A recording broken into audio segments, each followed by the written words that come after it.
त्याचा फिल्टर आहे. आता हे ग्रीन फिल्टर आहे. ग्रीन कलरचं फिल्टर दिसतंय का? हो. थोडं ग्रीनिश आहे. हे दिसतंय का थोडा ग्रीन कलर?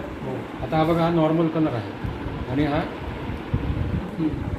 लहान होतोय. हा दिस आता हे बघा, साईज मोठी होते.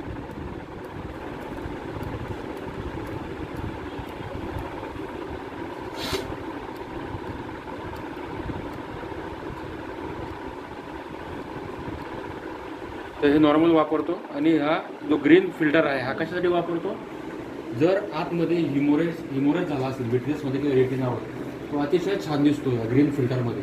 म्हणून आपण ते फिल्टर पुढचे असतात, हे फिल्टर त्यासाठी असतात. आणि हे लेन्स आणि फंडासाठी आणि पुढचे फिल्टर्स आहेत. स्लिट लहान मोठी होत असते त्याची. लहान मोठी किती एरिया आपल्याला बघायचा रेटिना, स्पेसिफिक एका ठिकाणी बघायचं असेल तर उदाहरणार्थ मॅक्युला, तर ती अतिशय छोटी असते. सगळ्यात लहान छोटं सर्कल आपण मॅक्युलावर टाकून स्ट्राईक करून पाहत असतो. आमची प्रॅक्टिस असते, आम्हाला त्याची शक्यता गरज पडत नाही. विचार हो समजून जातं काय ते. पण मग त्याचा स्पेसिफिक न्यूकमर्स असेल तर त्यांना इन डिटेल माहिती पाहिजे असेल फंडसची याच्याने, तर मग ते कशाने बघतात? या फिल्टर्सने यूज होतो.